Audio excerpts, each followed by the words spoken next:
Selamat datang di channel dakwah Inaratul Muhibbin TV. Sebelum masuk pembahasan, agar teman-teman mendukung channel ini dengan cara menekan tombol subscribe, like, komen, dan share video ini.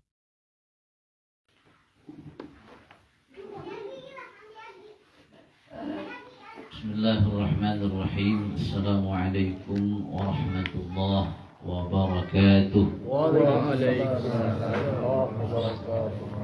Alhamdulillah. Alhamdulillahilladzi ala al-khair. Asyhadu an la ilaha illallah wahdahu la syarika lah. Wa asyhadu anna sayyidina wa nabiyyana Muhammadan abduhu wa rasuluh. Allahumma salli wa sallim ala sayyidina maulana Muhammadin salatan tuftahu lana abwab ar-ridha wal taysir wa tughlaqu bina biha abwab asy-syarri wat taqsir. Anta maulana wa ni'mal maula wa ni'mal nasir. Ma ba'd. Hadirin wal hadirat jemaah sekalian rahimakumullah, senantiasa dalam kesempatan yang amat sangat berharga ini kita panjatkan puji beserta rasa syukur kita kehadirat Allah Subhanahu wa taala yang dengan nikmatnya kita bisa ditunjukkan oleh Allah dan kita bisa dimudahkan oleh Allah untuk melakukan kebaikan-kebaikan, termasuk apa yang kita lakukan pada saat ini. Shalawat dan salam yang kedua kalinya kita haturkan selalu kepada junjungan kita Nabi besar Muhammad sallallahu alaihi wasallam. Begitu juga kepada para keluarga, para istri, sahabat, dzurriyyah, dan para pengikut-pengikut mereka ila yaumil qiyamah. Qala al-muallif rahimahullah wa nafa'ana bi'ulumihi bid-dharain amin. Bahasan kita pada malam hari ini masih membahas di pasal bagaimana kita menghormati ilmu dan orang-orang yang memiliki ilmu. Pada minggu yang lalu telah kita pelajari bahwasanya membesarkan, memuliakan, dan menghormati orang-orang yang memiliki ilmu adalah perkara yang sudah pasti diterima oleh Allah Subhanahu wa ta'ala.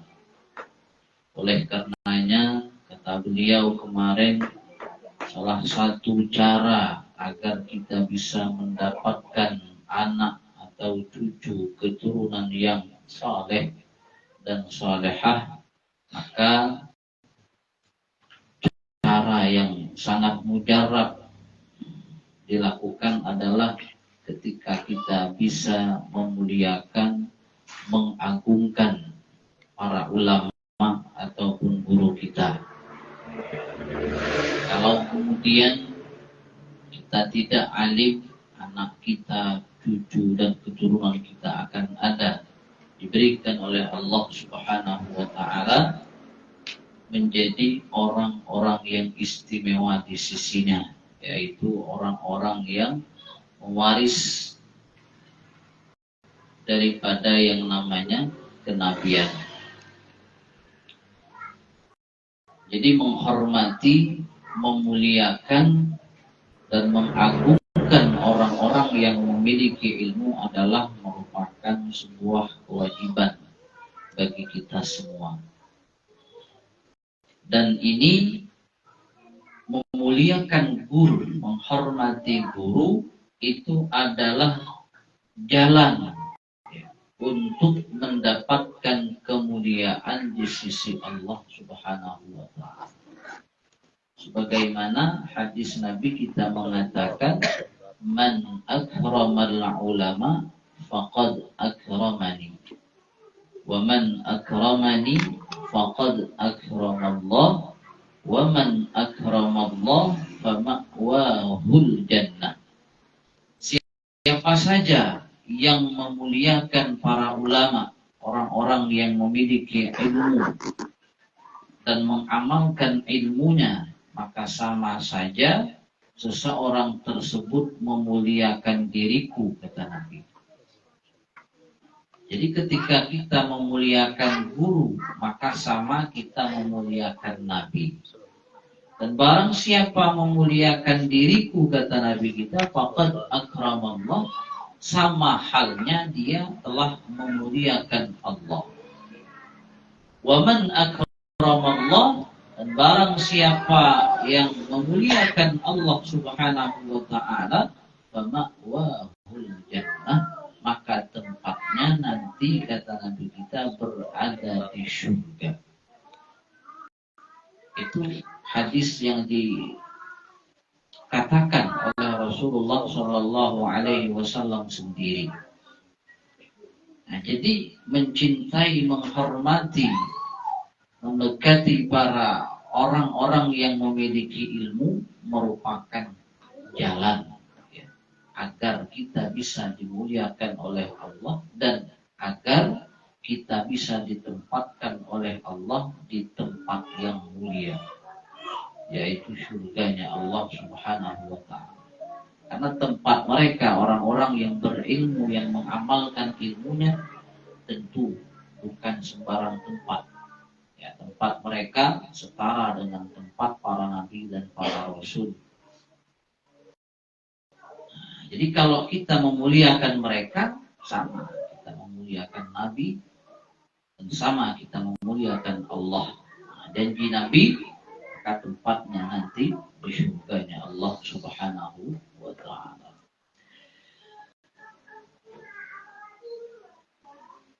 Begitu juga di dalam hadis lain, Nabi kita mengatakan, ala adullukum ala asyrafi ahlil jannah.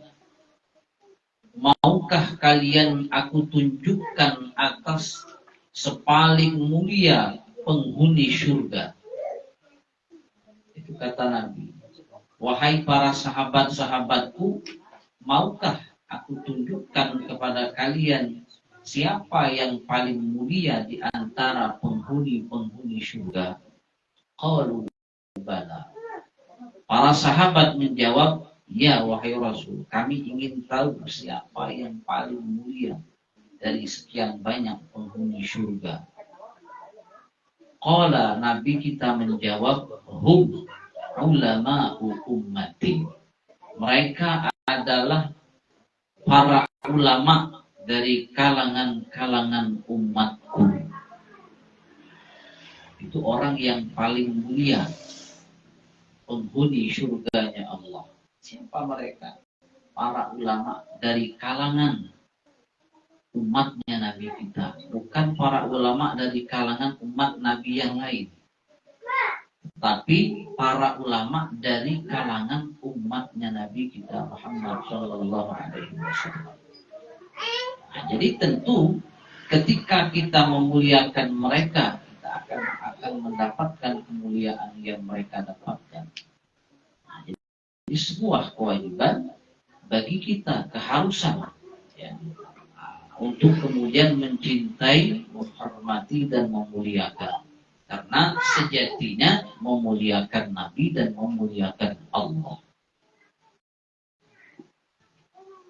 Ulama juga mengatakan, innallaha zayyana as-samaa'a bi thalathati asya'a. Sesungguhnya Allah Subhanahu wa ta'ala telah menghiasi langit dengan 3 perkara. Langit itu menjadi indah dipandang mata karena ada 3 perkara ini. Nah, karena ada 3 macam ini. Sehingga ketika kita menatap ke arah langit atas, maka terlihat indah. Yang pertama, Allah hiasi itu langit bisyamsi, dengan matahari. Langit itu akan indah apabila ada sinar mentari. Jadi indah dunia ya. Jadi indah langit kalau di matahari. Jadi menghias langit salah satunya adalah matahari. Yang kedua, Allah telah menghiasi langit itu wal qamari, dan bulan. Langit menjadi indah karena matahari. Langit menjadi indah dipandang mata karena ada bulan. Wan nujumi, yang ketiga, Allah telah memperindah dan menghiasi langit dengan bintang-bintang. Karena ada 3 perkara inilah sehingga langit menjadi indah. Karena ada yang menghiasi itu langit. Kalau langit hanya sebatas langit, tidak ada perhiasannya, maka tidak indah. Jadi karena ada 3 macam inilah langit bisa menjadi indah, diperindah, dihiasi oleh Allah Subhanahu wa ta'ala. Ketika siang ada matahari, ketika malam ada bintang-bintang dan bulan, sang rembulan. Wa zayyana al-ardha bi thalathati asya', dan Allah telah menghiasi bumi dengan 3 perkara juga. Allah Maha Adil. Allah Maha Adil. Allah tidak timpa. Ketika Allah hiasi langit dengan 3 perkara, begitu juga bumi Allah hiasi dengan 3 perkara. Yang pertama adalah bil ulama, yang menghiasi bumi ini menjadi indah karena ada para ulama di atasnya. Ya. Karena dulu pernah diceritakan ketika beliau Rasul Shallallahu Alaihi Wasallam ketika mau meninggal wafat, maka bumi sempat bergerak dan mengatakan, siapa setelah engkau wahai Rasul yang berjalan di atas punggungku.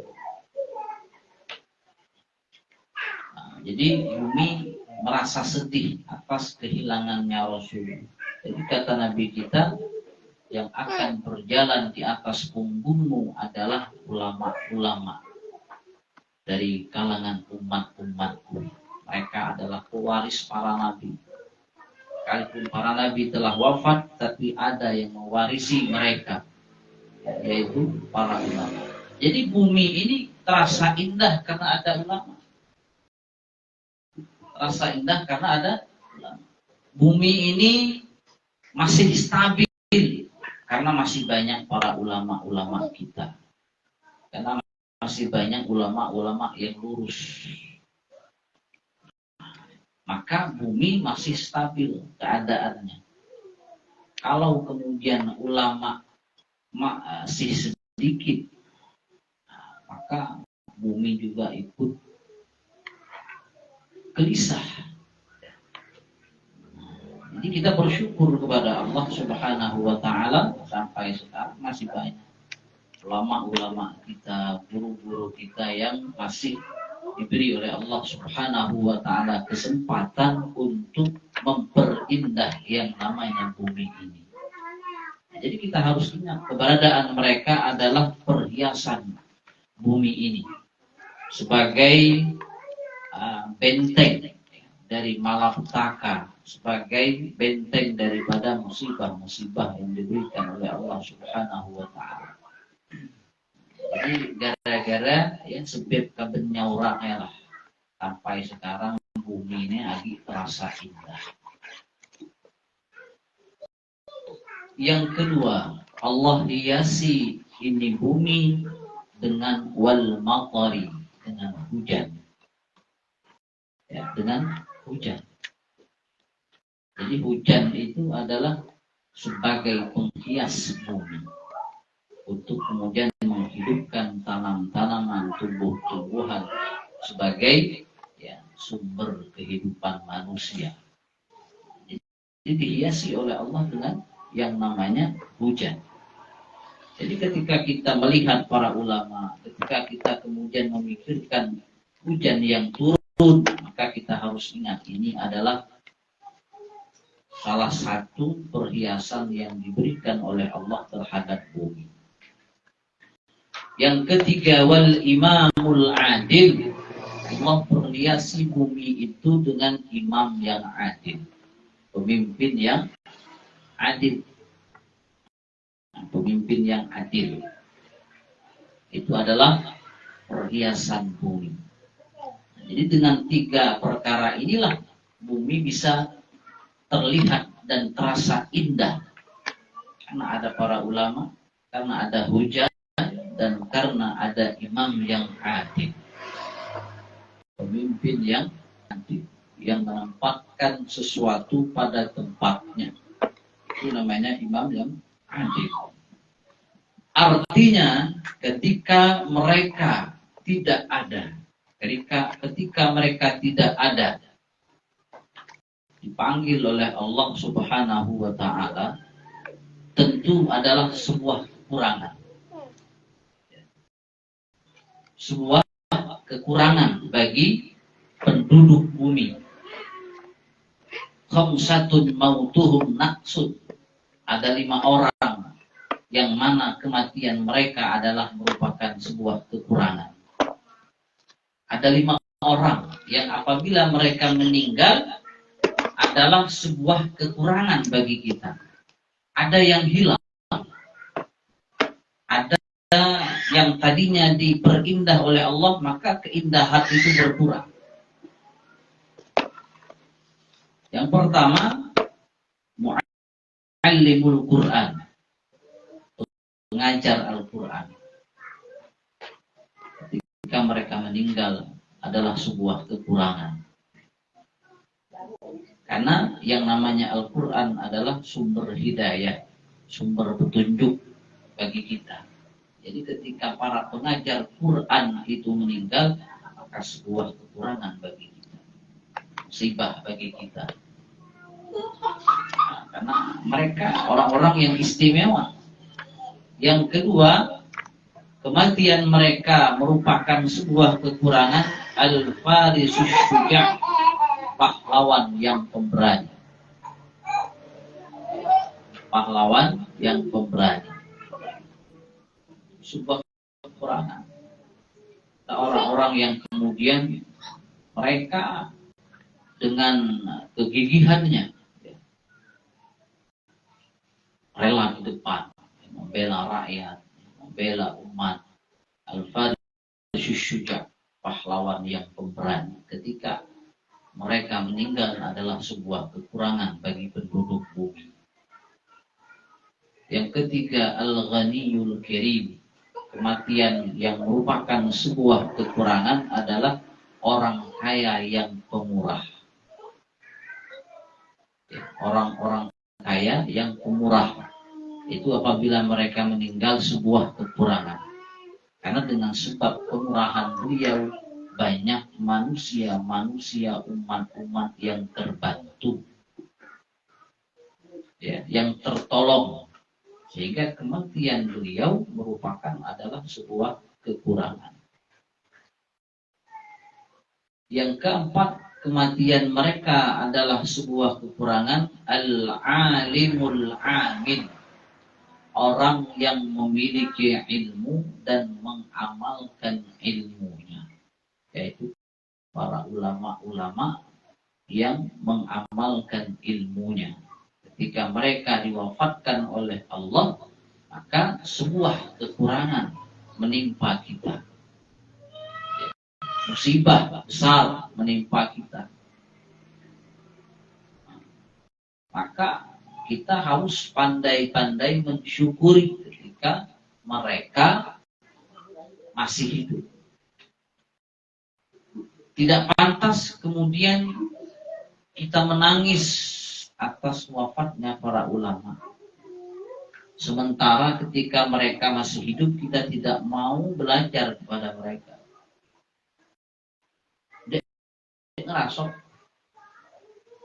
asa kita dengar ulama yang nampek kita, yang di daerah kita. Nangas kita berbesai mata. Cuma selamanya itu dek sahabat kita hadir majelis taklim beliau.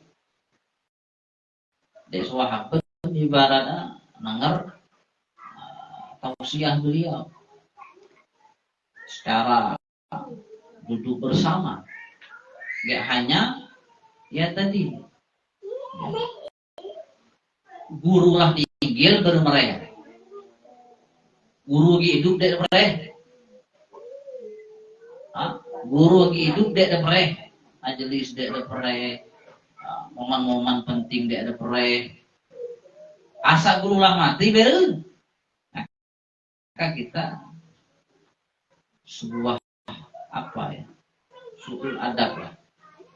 Ya, adab kita jahat, buruk adab kita terhadap para ulama-ulama, para guru-guru kita. Apa ibarat dulu kita sekolahnya ya ngajir, leh-lehnya lama mati bermereh, lama mati mereh. Padahal di daerah kita adalah misalnya sampai dari kita menyaluar daerah lah itu biaya besar misalkan. Sampai kita lah misalkan lagi lebih kayak beli itu lah misalkan bengkelnya lah besar, maka dek ngerasuk ya boleh dikatakan dek beredep sama sekali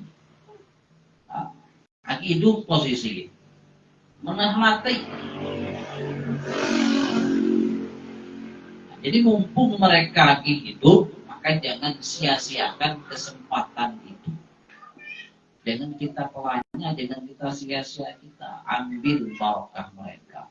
Ambil ilmu mereka. Karena mereka adalah orang-orang yang mulia. Orang-orang yang istimewa. Bukan mereka yang ingin dimuliakan. Tetapi Allah yang memuliakan. Allah yang memerintahkan. Nabi yang menyuruh. Nabi yang menyuruh. Karena jasa orang tua kita, walau bagaimanapun kita ingin membayarnya, tidak akan terbayarkan.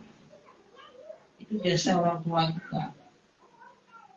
Padahal jasa guru-guru kita lebih besar daripada jasa orang tua. Lebih besar dari jasa orang tua. Jasa guru. Karena lebih kuat dan lebih besar jasa-jasa guru daripada jasa orang tua. Jadi tidak akan pernah terbayarkan. Jadi tidak akan pernah terbayarkan jasa guru. Jasa orang tua kita kayak ngarah tubair, tak manapun kita main kayak ngarah tubair, bet kita, bet mak kita tetap status kita di bawah orang tua kita. Tidak akan pernah terbayar. Apa aja guru kita. Andai kata misal bek mak kita minta tolong kita minta benten. Kita benten. Tah kebun tah apa yo, apa namanya? Mbak Neng minta tolong kak guru yo misalkan kebunnya tah apa, tah manen tah apa. Istilah guru yo mantu orang tua, walaupun seumur hidup mak ya kita ngewi tidak akan pernah terbayarkan jasa orang tua kita, tidak akan pernah terbayar. Kenapa? Mereka punya hak, nyuruh kita punya hak, orang tua itu punya hak. Memang hak harus kita tunaikan. Apa yang perintah kita ngewi selama kita mampu dan selama tidak bertolak belakang dengan agama. Wajib kita bantu sebagai bakti kita terhadap orang tua. Begitu juga umpama misal seorang guru, andai kata mereka minta kepada kita, minta bentuk misalnya, yo misal kebunku, misal kan,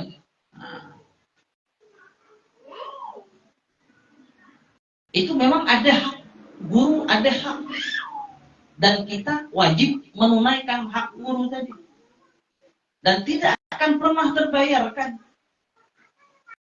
karena ilmu yang guru ajarkan itu tidak sebanding dengan apa yang kita berikan, tidak akan sebanding. Harta yang kita berikan, tenaga yang kita berikan, itu tidak akan pernah sebanding dengan ilmu yang diajarkan oleh guru. Karena ilmu akan menyelamatkan kita daripada neraka azabnya Allah. Yang pacak terbayar. Ilmu yang lah nyajir kayak kita ya, kayak nyelamat kita dari azab Tuhan ya, Bu. Jadi walau bagaimanapun kita nak mayar dek pacak terbayar dah. Tidak akan pernah terbayarkan. Ya. Selama-lamanya tidak akan pernah terbayarkan. Tidak akan pernah terbayarkan. Tetapi ya, karena memang kita harus wajib mengetahui kewajiban-kewajiban kita, menghormati, memuliakan. Tetapi guru yang bijak juga mereka tidak gila hormat, tidak gila pangkat. Guru yang bijak artinya pasti nabet.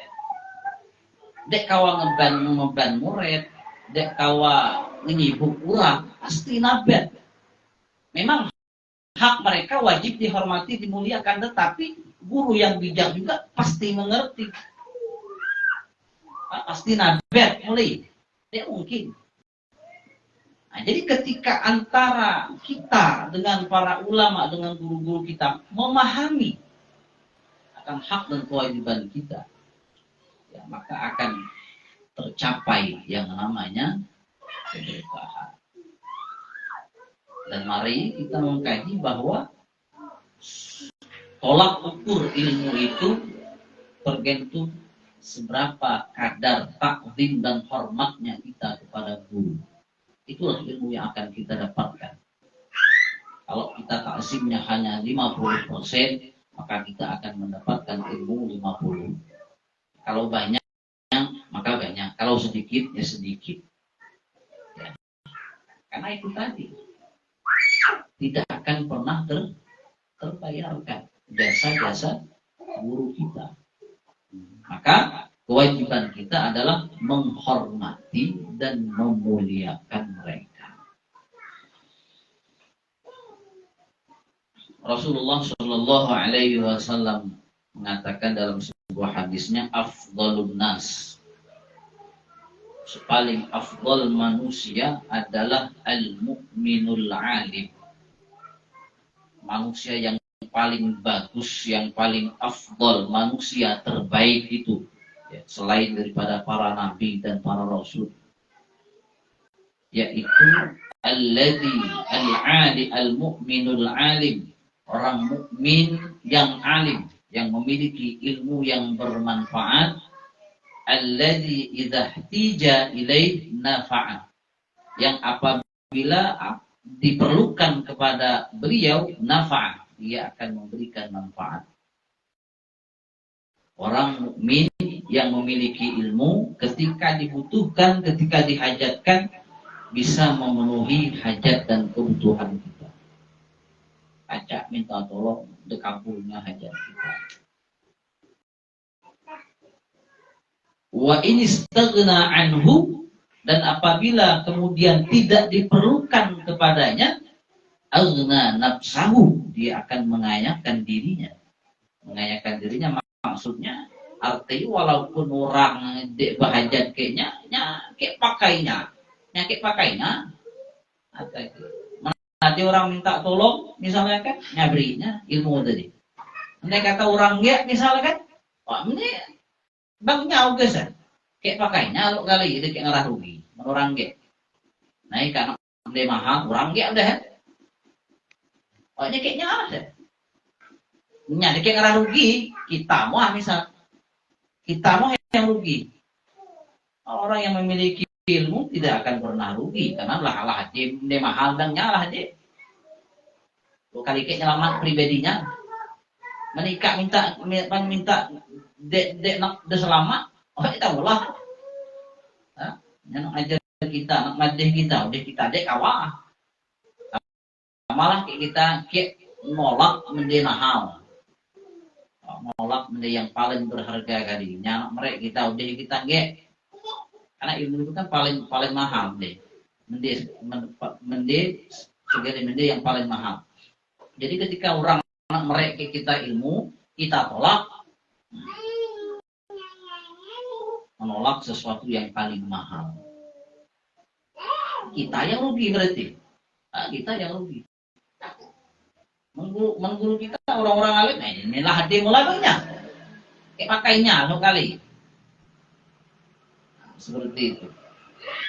Jadi orang yang paling afdal itu, manusia yang paling afdal kata Nabi kita, orang mukmin yang memiliki ilmu, dan apabila dihajatkan dia akan memberikan manfaat, dan apabila tidak dia akan sibuk dengan dirinya.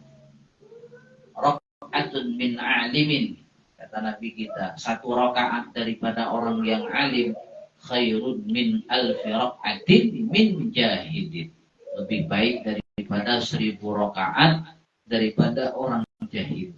Itu kualitas ibadah orang-orang alim, orang-orang ulama.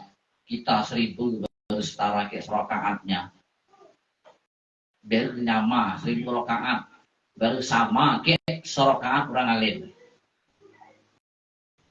Jadi kalau andai kata kita naknya ya, nak liau ya 1000 setara rakaat setara 1000 rakaat, berarti kita harus menaruh taklim, menaruh hormat, memuliakan mereka agar kekhususian ataupun kelebihan itu juga kita dapatkan.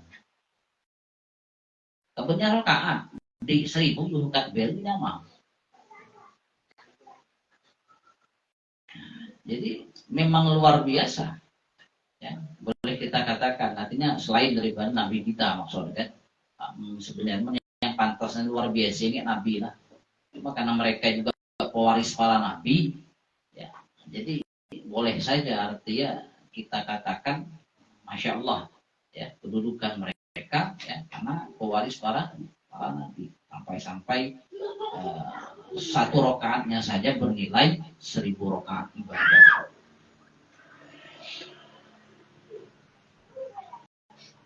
Kemudian selanjutnya wala yukthirul kalama indahu wala yas'ala syai'an inda malalatihi wa yura'iyal waqta wala yaduqqal baba bal yasbira hatta yakhruja. Di antara ya, adab kita kepada para ulama, para guru, hendaknya tidak banyak bicara di hadapan guru, terkecuali atas izinnya. Memang nanti guru misalkan berkisah lain kita. Tidak bertanya sesuatu bila guru sedang capek atau bosan.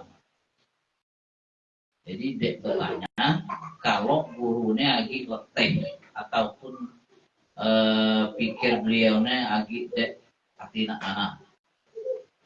Biasanya pacak karena menurut kita lah tahu lah sampai kondisi-kondisi tertentu memang istilahnya kita harus memahami ya keadaan guru itu sebagai adab kita kepada mereka.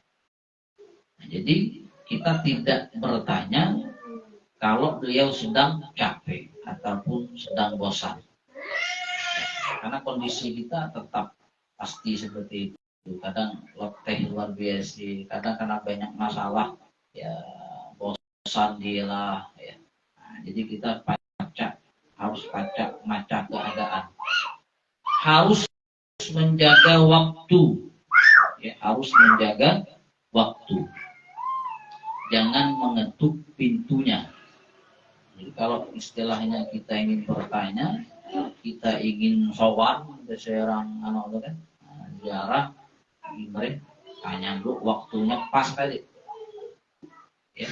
Nah, tapi sebaliknya menunggu sampai beliau keluar, jangan mengetuk pintunya, tapi sebaliknya menunggu sampai beliau keluar. Tinggi adabnya, asal nunggu guru keluar di mereka, asal nunggu guru keluar di mereka. Hanya orang-orang terdekat, mana guru nah, nunggunya keluar di, ataupun adik ke orang terdekat kita berkumpul. Itu adab-adab sebenarnya yang diajarkan oleh para ulama kita kepada guru-guru kita. Falhasil annahu yatlubu ridahu wa yajtanibu sakhatahu wa yamtathilu amrahu fi ghairi maksiatillah wa la ta'ata lil makhluq fi maksiatil khaliq wa min tawqirihi tawqiru awladihi wa man yata'allaqu bihi.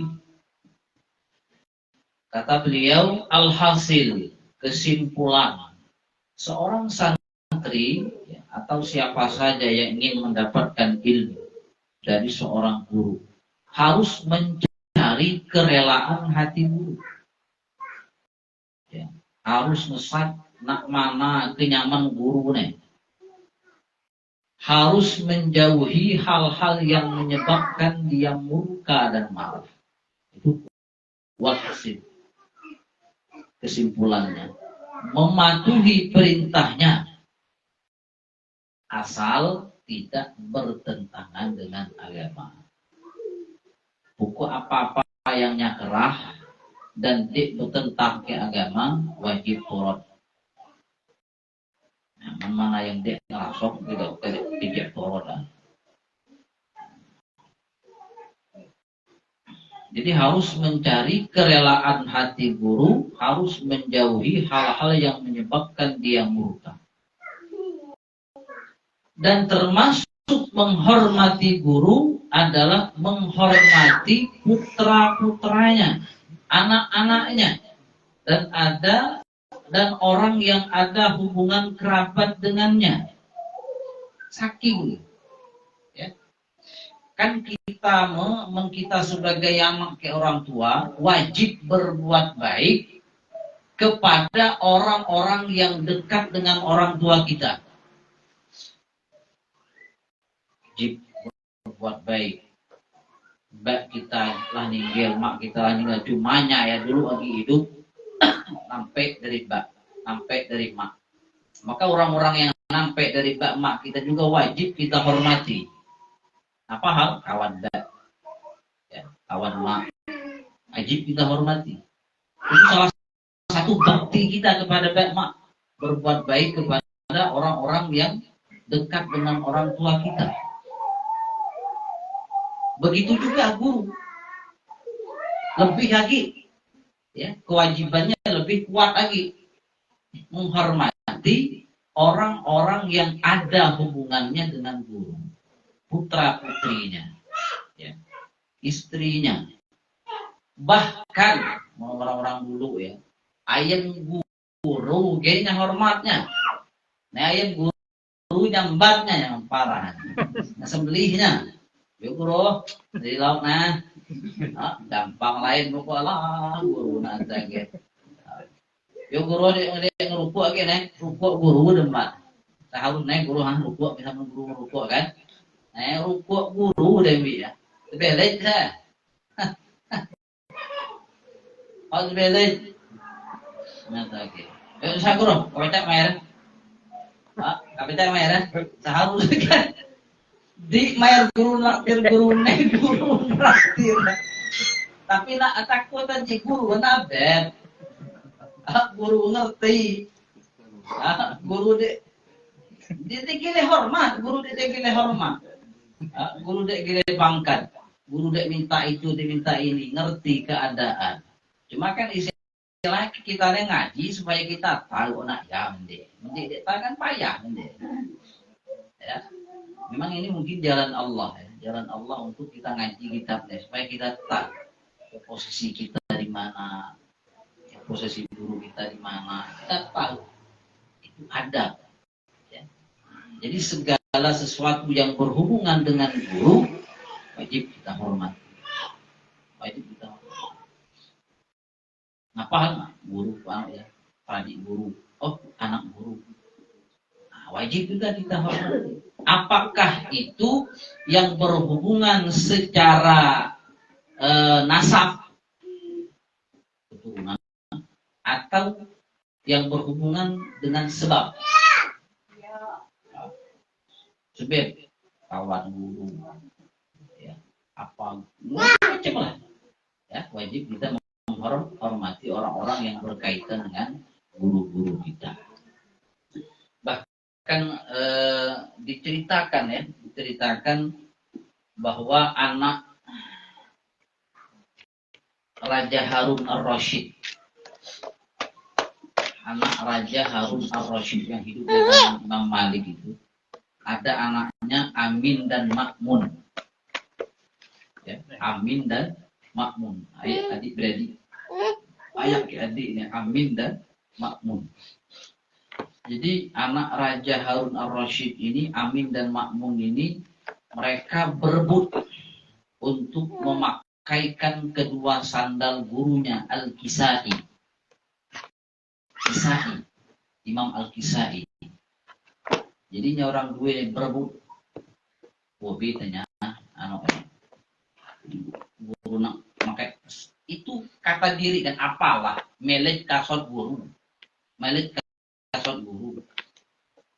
Mendik nengong secara kasat mata sepele, tapi nilainya yang tinggi.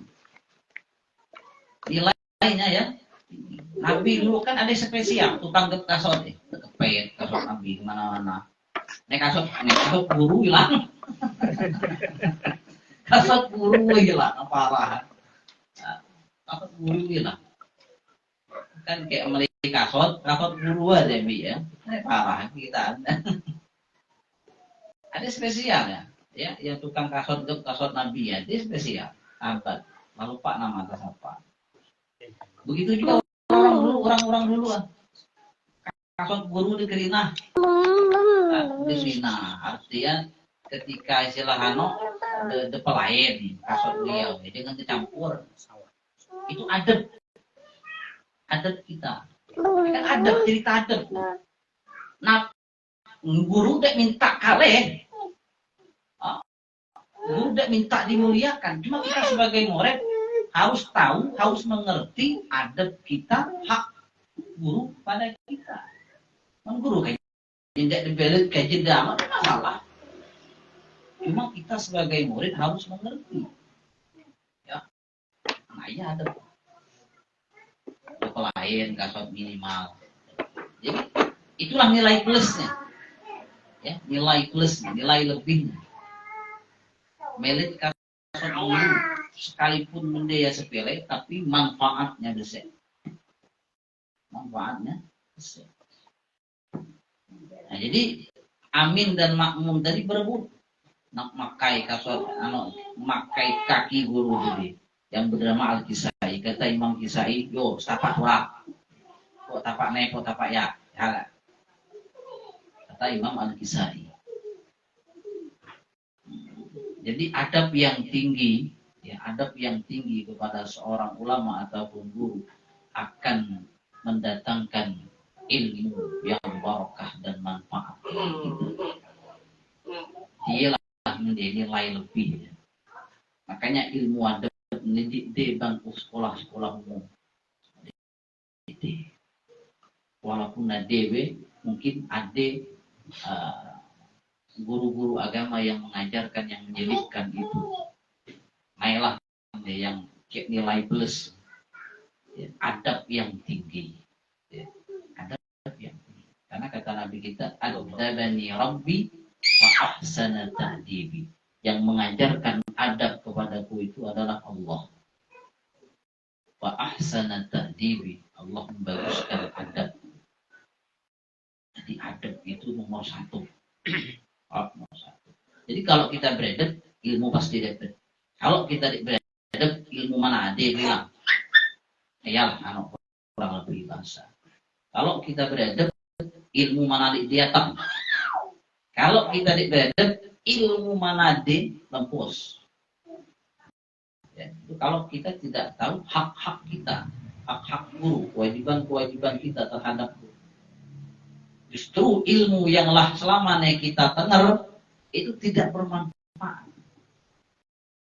Tidak bermanfaat, tidak ngefek. Bahkan hilang kayaknya. Hilang. bukannya memberikan manfaat, malah memberikan mudarat. Malah memberikan mudarat. Kenapa? Sulit. Ketulah orang tua, adik deh. Ketulah guru, lebih lagi. Ketulah orang tua, adik. Bahasa ketulah ya, adik memang adik. Kalau kita durhaka ke orang tua, ketulah nama. Hidup kita ada berkelanjut, ya, keluarga ada penuh, adik ngepek ya. Jangan kita dekat dikatakan dia ketulah orang tua ya. Ngepek ke kehidupan kita, dunia akhirat. Begitu juga guru. Lebih guru, lebih lagi ketulah. Nah kalau kita JBC, suul adab, dek beredab, ada bahasa ketulah ya. Tapi kalau kita husnul adab, baik adab, maka kebaikan yang berlimpah, keberkahan yang limpah akan kita dapatkan sebagai pula. Nah, jadi kita wajib menjaga hak-hak dan kewajiban kita sebagai para pencari ilmu. Kemudian selanjutnya wa kana ustadzuna Syekhul Islam Burhanuddin Shahibul Hidayah. Wallahu a'lam.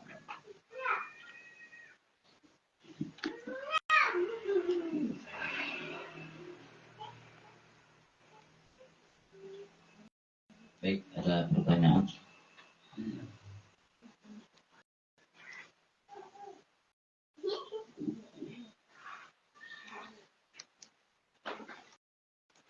Jadi kalau kita pikir-pikir ya, manusia itu memang ya awalnya sama. Ya, penciptaan kita itu tidak lebih. Siapapun kita, tidak ada yang berbeda, semuanya sama. Allah ciptakan dari air dan tanah. Dari air dan tanah. Tidak ada kebanggaan bagi siapapun. Karena kita dicipta dari tanah dan air. Nabi Adam diciptakan dari tanah, kita diciptakan daripada air. Ya. Jadi kebanggaan itu hanya milik orang-orang yang memiliki ilmu. Kebanggaan itu hanya dimiliki oleh orang-orang yang memiliki ilmu, kata Sayyidina Ali. Karena ya, mereka orang-orang yang memiliki ilmu itu adalah jalan petunjuk bagi orang-orang yang mendapatkan petunjuk. Yang ingin mendapatkan petunjuk, jalannya adalah orang-orang yang berilmu. Jadi kalau kita dapat hidayah, nampak dari katanya. Cintai mereka, hormati mereka. Itu jalan hidayah. Nah, jangan nunggu hidayah. Jangan nunggu hidayah, desak. Hidayah itu dijemput. Bukan nunggu, dijemput hidayah. Nah, jadi untuk menjemput hidayah itu, maka dekat dengan orang-orang yang memiliki ilmu. Dan kata Imam Ali, kadar nilai setiap manusia itu tergantung bagus atau tidaknya adab terhadap orang-orang yang memiliki ilmu. Itu nilai kita. Ya. Tolak ukurnya, baik atau tidak kita, sejauh mana adab kita terhadap orang-orang yang memiliki ilmu. Orang-orang yang jahil pasti memusuhi orang-orang yang memiliki ilmu. Orang-orang jahil, yang tidak ngerti, mereka musuhi. Mereka benci terhadap orang-orang yang memiliki ilmu. Jadi kata Imam Ali, fafus bi'ilmin, maka engkau harus mendapatkan ilmu. Ta'ish hayyan bihi abada. Kalau engkau sudah mendapatkan ilmu, engkau akan hidup selamanya. Kalau kita sudah memiliki ilmu, kita akan hidup selamanya. Arti walaupun kita lah mati, seolah-olah kita hidup, ilmu kita tetap mengalir. Ya. Seolah-olah kita tidak mengalami kematian. Sampai kapanpun kita hidup, dikenang dan diingat, didoakan. Oh, itu orang-orang yang memiliki ilmu. Jadi kata Imam Ali, kalau ikan hidup selama-lamanya, perdapati ilmu. Cari ilmu. An-nasu mauta wa ahlul ilmi ahya'u. Manusia itu akan mengalami kematian. melainkan orang-orang yang memiliki ilmu. Mereka tidak mati, hanya jasadnya saja yang mati. Hakikatnya mereka hidup selama-lamanya. Jadi kalau kita ingin hidup kekal dan bahagia, kita harus mencari sesuatu yang kekal, yaitu ilmu. Gimana caranya kita? Dekati, hormati, muliakan orang-orang yang memiliki ilmu. Maka kita akan mendapatkan ilmu yang akan mengabadikan kita. Jadi sedikit apabila ilmu itu bermanfaat dan barokah, tidak akan mengalami kerugian selama-lamanya diri kita. Ya. Semoga Allah Subhanahu wa Ta'ala berikan jalan kemudahan bagi kita untuk bisa mendapatkan ilmu yang bermanfaat, ilmu yang banyak dan barokah, sehingga dengan ilmu itu kita akan mendapatkan kenikmatan yang abadi di sisi Allah, baik dunia maupun akhirat. Amin ya rabbal alamin. Hadratin Nabi Muhammad sallallahu alaihi wasallam. Al-Fatihah. Bismillahirrahmanirrahim. Alhamdulillahirabbil alamin arrahmanir rahim maliki yaumiddin. Iyyaka na'budu wa iyyaka nasta'in ihdinas siratal mustaqim siratal ladzina an'amta 'alaihim ghairil maghdubi 'alaihim waladdallin. Bismillahirrahmanirrahim. Alhamdulillahirabbil alamin. Allahumma shalli 'ala sayyidina Muhammad wa 'ala ali sayyidina Muhammad. اللهم اغفر لنا ما اخطانا وما تعمدنا وما اسررنا وما اسرفنا وما انت اعلم به منا انت المقدم انت المؤخر لا اله الا انت. اللهم انفعنا بما علمتنا وعلمنا ما ينفعنا وزدنا علما وهدى وتوفيقا برحمتك يا ارحم الراحمين. وصلى الله على سيدنا محمد وعلى اله وصحبه وسلم والحمد لله رب العالمين. سبحانك اللهم وبحمدك نشهد ان لا اله الا انت نستغفرك ونتوب اليك. السلام عليكم ورحمة الله وبركاته. وعليكم السلام ورحمة الله وبركاته. فيا أيها الرجل منه شفاعة صلوا عليه وسلموا تسليما. اللهم صل وسلم وبارك عليه وعلى آله